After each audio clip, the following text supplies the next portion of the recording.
April 12, 1944. The early morning fog clung to the jagged ridges of a small village in northern France. You can almost smell the damp earth, the smoke of last night's skirmishes still lingering in the air. Soldiers shuffled through the mud, rifles slung low, faces etched with exhaustion, but one figure moved differently, not with hesitation, not with fear. He was 16. Jean-Luc Moreau. Barely a teenager, his uniform slightly oversized, boots scuffed and worn, eyes sharp beyond his years. While others questioned orders, he observed. While others waited for commands, he planned. And in the chaos of retreating units and scattered intelligence, he saw an opportunity. 20 men, lost, disorganized and doubting, needed direction, and he would give it. The villagers whispered, "A boy leading men," they thought it impossible. The adults in the ranks glanced down at him, skeptical, but Jean-Luc didn't waver. In his mind, every corner of that village became a map, every street a defensive line. He traced paths in the dirt with a stick, explaining positions, fallback points, and firing arcs. You can almost hear the quiet intensity in his voice, each word measured, precise, commanding. By the time the sun rose higher, those 20 soldiers, once hesitant, moved with purpose. They drilled not because orders demanded it, but because they believed in the boy who refused to be afraid. He taught them to move silently through the fog, to anticipate the enemy, to trust one another. By midday, Jean-Luc had transformed them from scattered civilians into a unit ready to hold ground that should have been impossible. But danger was approaching faster than anyone anticipated. Rumors of an enemy column, advancing through the northern pass, grew louder with each passing hour. Artillery fire echoed from the hills, distant yet foreboding. Jean-Luc tightened his grip on his rifle, his mind racing. He had never faced a full assault before, but this was real, and the lives of his men rested squarely on his shoulders. And then, in the silence between the gunshots, he made a decision that would define him forever. The enemy was coming, and he had exactly one chance to stop them. The afternoon sun cut through the mist, illuminating shattered rooftops and broken carts that littered the village streets. Jean-Luc moved among his 20 soldiers, checking positions, whispering last-minute instructions. Every corner, every alley, every shuttered window became a potential advantage. You can feel the tension in the air, like a storm about to break. "Focus on the choke points," he said, pointing to a narrow bridge over a small creek. "Hold this, and we control their advance." His voice was calm, almost unnervingly so for someone so young, but calmness wasn't weakness, it was strategy. The men nodded, some still doubtful, others inspired. All of them understood. Failure was not an option. He divided his unit into pairs, assigning sectors, giving clear rules of engagement. Each man carried a story, a family, a fear, and now they carried trust in a boy who had become their commander. Jean-Luc inspected their weapons, adjusted their positions, and finally raised his hand for silence. You could hear the distant rumble of tanks, the crackle of enemy radios. The assault was imminent. Hours felt like minutes. Shadows stretched as the sun began to descend, casting the village in a golden but ominous glow. Jean-Luc moved along the defensive line, eyes scanning every ridge, every hidden path. He whispered reminders, encouraged weary men, and sometimes just stood silently, absorbing the weight of what was about to happen. And then, faint but unmistakable, the first signs of the enemy. Dust clouds on the horizon, the synchronized clatter of boots and gears. The column was larger than any of them had anticipated. His heart pounded, but he didn't flinch. Strategy turned to instinct. Every step of training, every drill, every word he had spoken, this was their moment. He crouched behind a stone wall, peering through the fog of anticipation. Could 20 men truly stop this force? He didn't allow himself to think about the odds. There was no room for doubt, only action. The first shots rang out. The crack of rifles shattered the morning haze. Smoke curled from the barrels, mingling with the fog that had settled over the village. Jean-Luc pressed himself against the cold stone wall, eyes darting to every shadow, every movement. 20 men, but a full enemy assault was pushing forward. Tanks rumbled in the distance, their metallic groan like thunder across the hills. The young commander shouted orders with precision, each command slicing through the chaos. "Hold your fire until they cross the bridge." His voice carried authority, a force stronger than the roar of artillery. The men obeyed, tense and silent, muscles coiled like springs. When the first wave stepped onto the narrow bridge, rifles opened in unison. The sudden fusillade caught the enemy off guard. Soldiers fell, their momentum broken. Panic rippled through the advancing troops. Jean-Luc moved along the line, adjusting positions, reinforcing flanks, urging his men to stay sharp. Every second counted. You can almost hear the thrum of fear and adrenaline intertwined. The young leader's heartbeat mirrored in his soldiers. Bullets whizzed past. The smell of gunpowder strung the air. The enemy tried to flank them from the side alley, but Jean-Luc anticipated it. He repositioned his men like pieces on a chessboard, cutting off the maneuver. Minutes stretched endlessly. Sweat ran down his brow, fingers white on the rifle. Yet he stayed focused, unwavering, the anchor amidst the storm. "Do not let them cross," he shouted, voice cracking but resolute. The men responded with renewed ferocity, holding ground that no one expected them to. And then a sudden roar. A tank had reached the bridge, its treads grinding stone. A collective gasp rippled through the defenders. Could 20 soldiers really stop something like that? Jean-Luc's eyes narrowed. Strategy had to meet courage. Improvisation had to meet instinct. And in that moment, he did something no one could have predicted. Jean-Luc's mind raced. The tank barreled forward, metal grinding against the bridge, and he knew a direct confrontation was suicide, but a trap, if executed perfectly, could halt its advance. He barked rapid orders, moving his soldiers into hidden positions behind rubble and broken walls. "Concentrate fire on the sides, target the tracks." His voice was a lifeline, steady amid chaos. The men obeyed, rifles aimed at the vulnerable treads. Sparks flew as bullets struck metal. The tank shuddered but pressed on. Jean-Luc didn't flinch. From the corner of his eye, he saw a soldier fall, but others took his place seamlessly. This was no longer about age or youth. It was about unity, precision, and sheer will. Suddenly, the enemy infantry surged, attempting to push past the bridge. Jean-Luc anticipated the move. "Grenades now," he commanded. Explosions ripped through the fog, sending enemy soldiers sprawling into the mud. Screams mixed with gunfire, but the 20 defenders held. The impossible was happening. They were stopping a full-scale assault. Adrenaline surged through Jean-Luc. Every decision mattered. Every maneuver could mean life or death. His youth, once a point of doubt, became an asset. He could think fast, adapt faster. He darted from cover to cover, repositioning men, rallying the wounded, turning panic into disciplined resistance. Minutes stretched, each one a lifetime.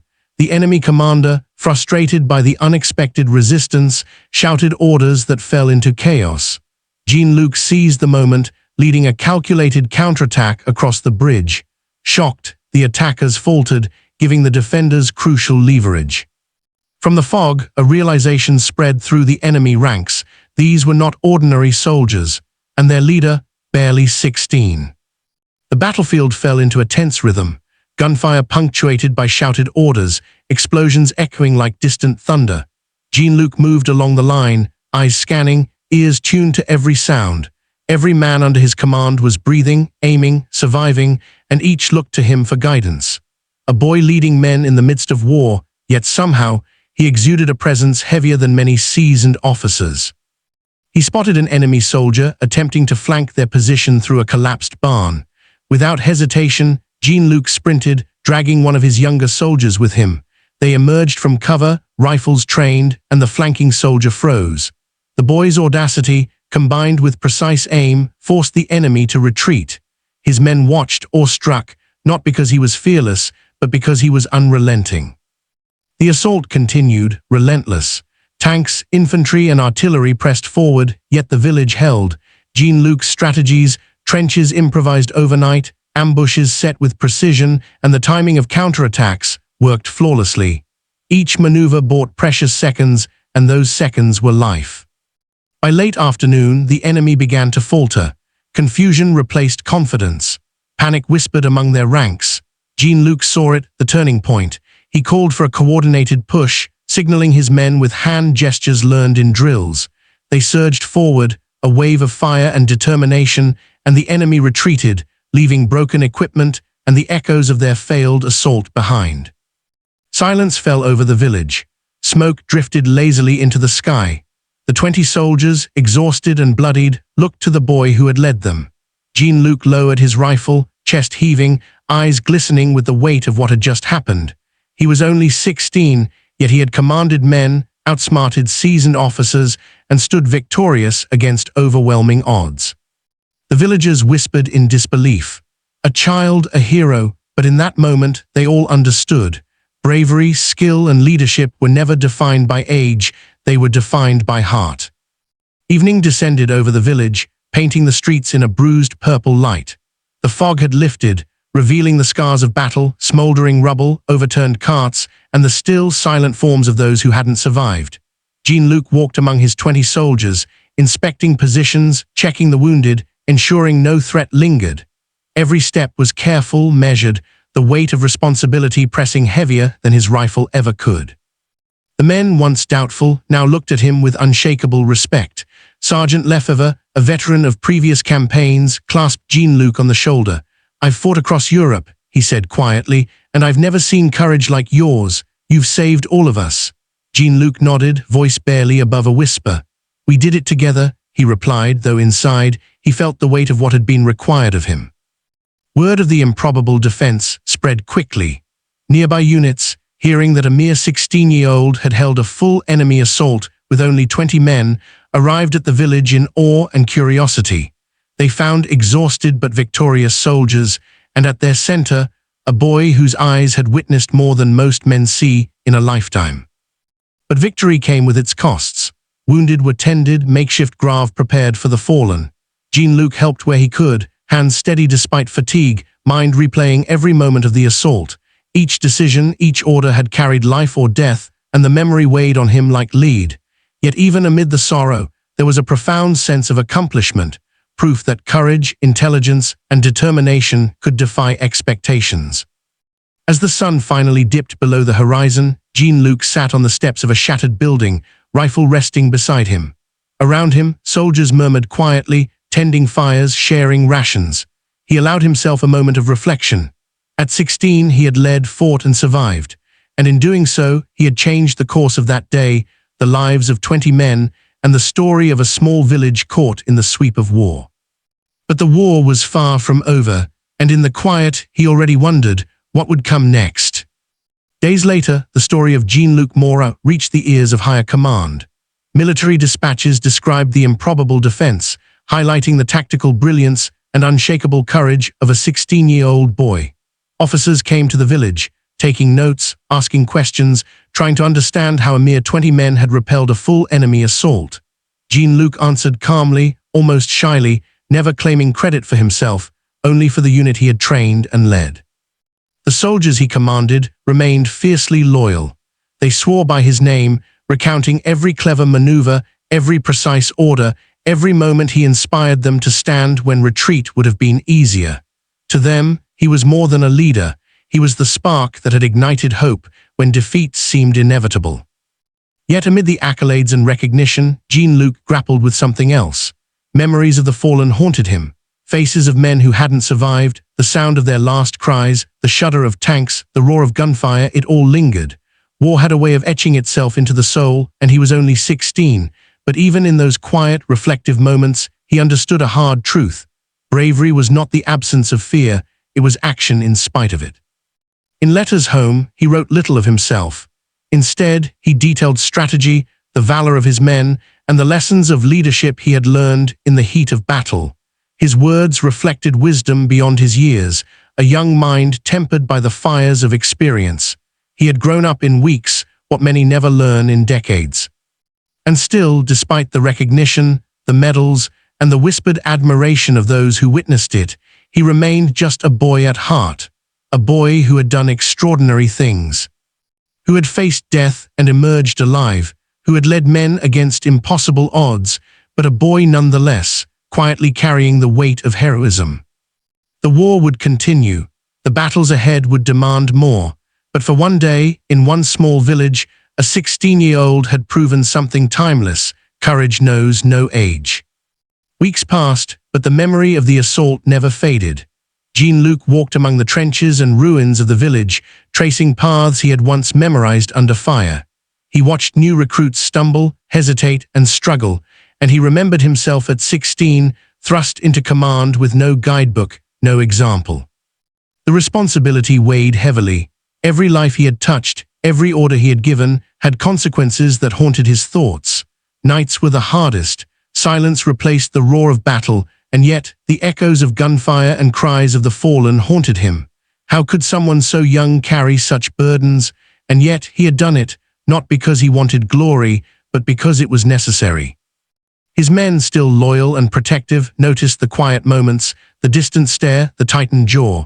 Jean-Luc, Sergeant Lefebvre said one evening, "You did more than survive. You taught us to fight and to believe." Jean-Luc gave a small nod, accepting the praise with humility, yet knowing that belief had a cost measured in sleepless nights, in fear, and in knowing what was lost. The village, scarred but intact, stood as a testament to his leadership. Barricades, ruined homes, and trenches now bore silent witness to what one boy had achieved. But as the war pressed on, Jean-Luc understood something crucial. Courage alone was not enough. Leadership demanded foresight, strategy, and the ability to face impossible odds while keeping those under your command alive. And he was ready, or as ready as anyone could be, to face the next trial. The following months became a classroom of survival and strategy. Jean-Luc continued to train his men, refining their movements, teaching them to read the battlefield as he had learned to do at 16. Every morning brought drills, every night brought reflection. The boy who had once been underestimated became a mentor, a strategist, and in the eyes of his men, a figure of unwavering authority. Yet beyond tactics and maneuvers, he learned lessons no manual could teach. The weight of responsibility, the fragility of life, and the unpredictable nature of courage became his curriculum. He realized that leadership was not about glory or recognition. It was about making choices when every option carried risk, about inspiring trust when fear threatened to consume everyone. During one quiet evening, Jean-Luc watched the sunset over the village, the smoke of distant skirmishes still drifting across the hills. He thought of the soldiers who had fallen, of the enemy he had faced, and of the simple truth he had discovered. Heroism is not born from age, but from action. A 16-year-old could be fearless, a child could lead men, and a single mind could change the course of a battle. And in that reflective silence, he understood another truth. Courage must be shared. Every strategy, every order, every life saved had relied on the unity of 20 men who believed in him as much as he believed in them. Alone, he was just a boy. Together, they were unstoppable. But war does not pause for reflection, and as new threats loomed on the horizon, Jean-Luc knew the real test of his leadership was far from over. By the time winter approached, Jean-Luc Moreau's story had spread beyond the village. Officers and soldiers alike spoke of the boy who had trained 20 men and repelled a full-scale assault. Dispatches lauded his tactical brilliance, newspapers quietly chronicled the tale, and villagers told it in hushed, reverent tones. Yet Jean-Luc never sought recognition. To him, the true victory lay in the survival of his men, in the lives saved, and in the hope that even in war, courage could shine. He continued to train, lead, and fight, each engagement sharpening his instincts and strengthening the bond with his soldiers. Yet even as accolades reached him, he carried the memories of fear and loss close to his chest. Each fallen soldier, each narrowly avoided disaster, was a reminder that heroism was never without cost. His youth contrasted sharply with the weight of experience he had gained, and that duality defined him. In letters to his family, Jean-Luc described the lessons of leadership, courage, and resilience.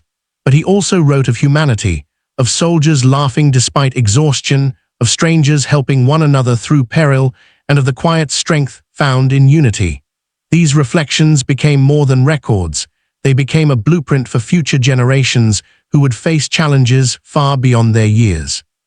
Looking back at the battlefield, the bridge, the alleys, the ruined homes, he realized that a single person, regardless of age, could indeed alter the course of events. His story was a testament to the extraordinary potential hidden within ordinary individuals. And as he prepared for the next chapter of war, Jean-Luc understood a profound truth. True leadership is measured not by medals or accolades, but by the lives touched, the fears faced, and the courage summoned when all seems lost. The boy who once stood alone, commanding 20 men, had become a symbol of hope, resilience, and the undeniable power of youth in the crucible of war. The village lay quiet once more, but Jean-Luc knew the calm was only temporary. The distant rumble of artillery and the faint smoke on the horizon reminded him that the war was far from over. Even victories came with shadows, memories of the fallen, the cries of the wounded, and the knowledge that each day could demand courage beyond measure. Jean-Luc walked among his men, inspecting positions and offering guidance. They had survived impossible odds together, but survival was only the beginning. He taught them not just to fight, but to anticipate, to adapt, to act decisively in the chaos of battle. In every instruction, in every shared glance, he reinforced the lesson he had learned under fire. Leadership was not about fearlessness, it was about resolve. That night, as fires crackled and men whispered quietly in the cold, Jean-Luc reflected on his journey. At 16, he had faced a force far larger than his own. He had led, inspired, and protected. But he was still a boy, still learning, still carrying the weight of experience that none his age should bear. And yet he understood something vital. Courage was contagious, and when shared, even the youngest among them could accomplish the extraordinary. Months later, another assault threatened the region, this time larger, more coordinated. Jean-Luc and his soldiers, now seasoned and synchronized, were ready. Every maneuver, every trap, every strategic decision reflected the lessons learned in that first impossible battle. They had become more than a unit. They were a force shaped by trust, courage, and the leadership of a boy who refused to yield. As the enemy advanced, the village braced. Jean-Luc moved like a conductor, orchestrating positions, flanking movements, and defensive fire with precision. Bullets tore through the air, and the roar of tanks mingled with the cries of soldiers. Yet amidst chaos, he remained steady, a beacon of clarity and purpose. His men followed without hesitation, responding instinctively to commands born of experience, not fear. When the final wave broke and the enemy began retreating, the soldiers erupted in quiet, exhausted triumph. Jean-Luc lowered his rifle, heart-pounding but controlled. The impossible had been achieved again, not through luck, but through preparation, unity, and unwavering courage. He had proven that age was no barrier to heroism, and that leadership was forged not in comfort, but in the furnace of adversity. In that fleeting calm, he allowed himself a small, rare smile. The village had survived, his men had survived, and a 16-year-old boy had not only stood against the impossible, he had changed the course of it. Winter melted into spring, but the memory of Jean-Luc's heroism endured. Soldiers, villagers, and officers alike spoke of the boy who had trained 20 men and held back an entire enemy assault. His name became synonymous with courage, strategy, and unyielding resolve, a symbol that age was no measure of impact. Yet for Jean-Luc, the accolades mattered little. He continued to lead quietly, focusing on the welfare of his soldiers and the lessons of each engagement. He wrote letters home, recounting not his own feats, but the bravery of the men who had followed him, the unity that had turned fear into triumph, and the harsh truths of war that shaped them all. In quiet moments, he reflected on the extraordinary journey of a boy who had become a leader, a strategist, and a hero. He had faced death, witnessed loss, and yet discovered the depths of human courage and resilience. His story would be told for years to come, not for medals or fame, but as a reminder that extraordinary acts can come from the most unexpected places. Jean-Luc Moreau had proven it. Even at 16, a single person could inspire, lead, and change the course of history. His legacy was not just the victory of that day, it was the enduring proof that courage, wisdom, and leadership know no age.